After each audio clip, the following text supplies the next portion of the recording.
Welcome to the channel and welcome to the show.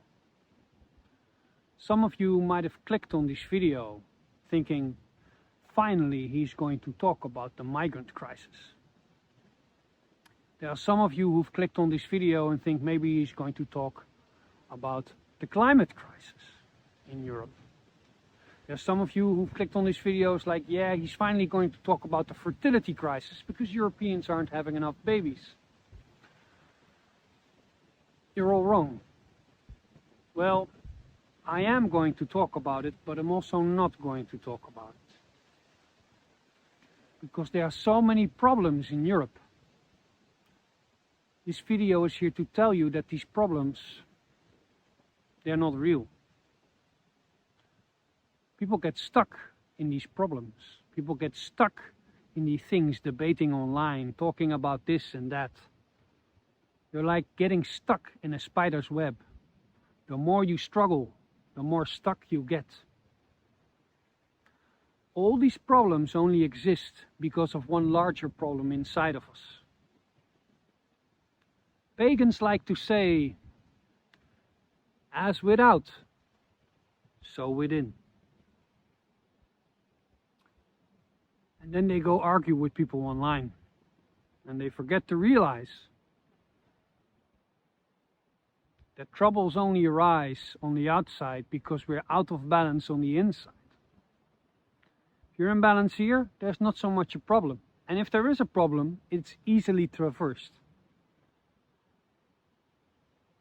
So what are the problems inside of ourselves? Well, you first have to understand what gods we have been worshipping for the past few decades in Western Europe. And what do I mean by gods? Do I mean literal gods? No. The Bhagavad Gita, one of my favorite books, if not my favorite book. That book has a place in my heart. It describes a god as your God is something that you give your unwavering attention to. And which we say onaflatende toewijding.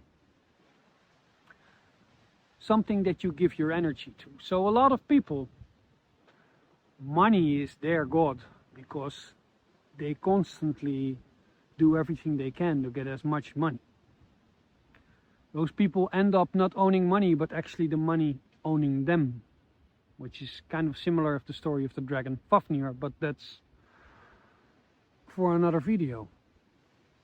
So we have people who put their energy in fear, in greed, in wealth, in escapism, everything.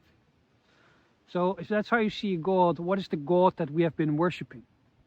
Well, the God that we have been worshipping in the West, which will tell you the problem we are facing inside of ourselves, is the God of safety. Now, there's nothing wrong with safety per se, it's just we took it too far.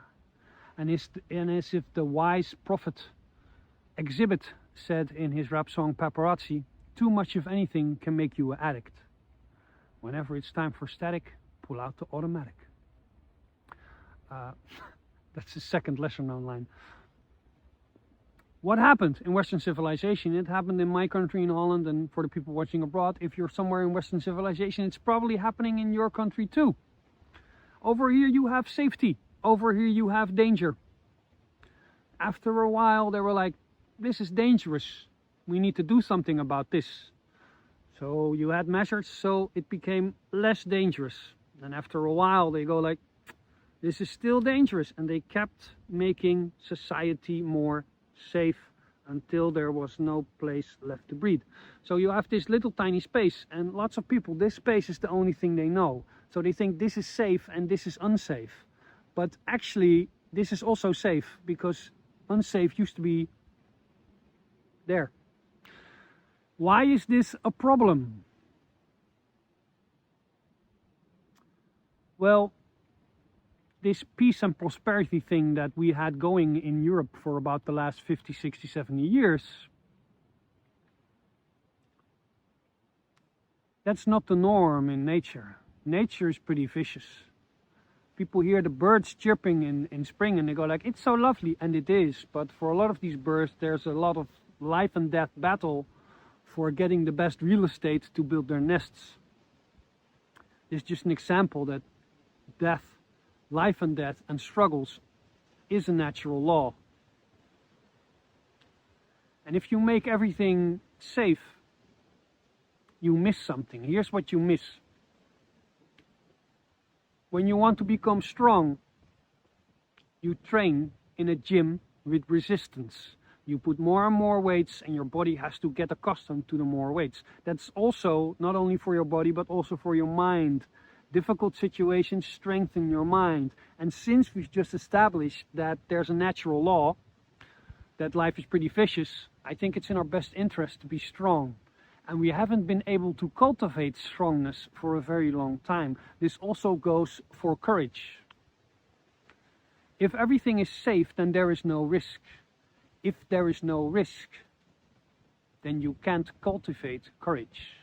And your courage surely goes away.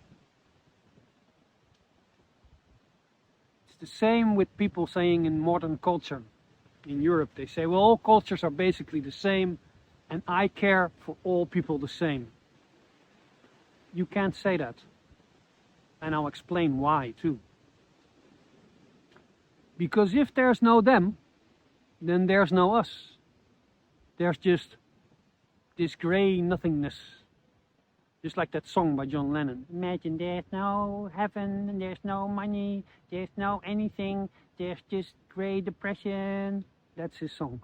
That's how it feels like. If there's no us, there's no them. And there's no friction. And if there's no friction, there's no resistance. And if there's no resistance, you can't become strong. And you must become strong in the face of nature. There's no real risk in Holland because the government will help you. They will help you pay your rent. They will help you pay your groceries. They will help you educate your children. They will help with everything. So we don't bear the risk and we don't cultivate the courage.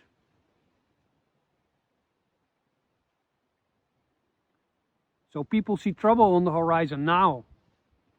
They see hordes of migrants coming. They see the economy collapsing. They see the fertility rates going down. And they get stuck in these problems. But for me, I'm looking over the horizon. And I'm saying, hey, look like this correction is coming so that we can correct our wrongs on the inside. Because this isn't real. As the great Bill Hicks once said, it's just a ride, man. Just a ride. It isn't real. What's real is inside here. This is where we create. Don't get stuck in the reflection. Here's where it's at. So, it's very necessary to cultivate courage. It's very necessary to cultivate strength, mental, physical, and spiritual too.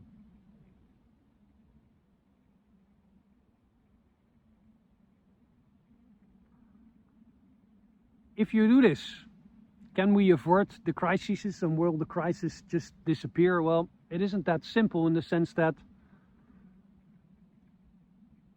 this is a disbalance that has been created on a large scale on multiple decades.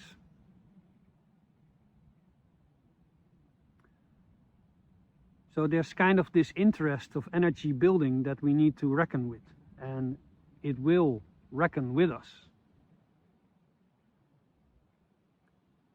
So old way of life is going and a new way is coming. And if you're one of the lucky individuals that sees this video and that realizes, that recognizes what I say is true, not because I say it and because I say so many true things, no, because you know it to be true, because you recognize the truth. You can only recognize something that you already know. So I'm not telling you anything you already know. I'm just pointing inside of yourself where you already notice. Notice.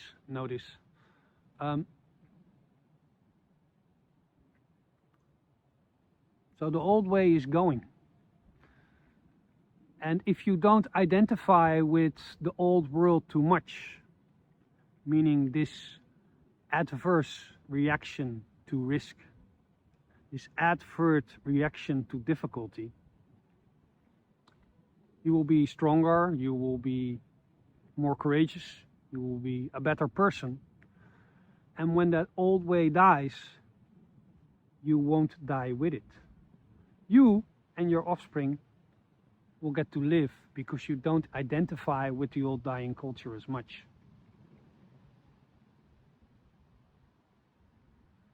If you find this helpful, consider liking and subscribing. That's all I got for now.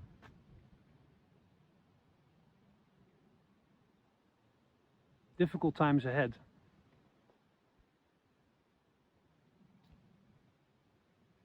But you shouldn't despair. Because there's always things you can do to make things better. There's always something of value to be added to the world. Okay? Till next week. Ga met de goden!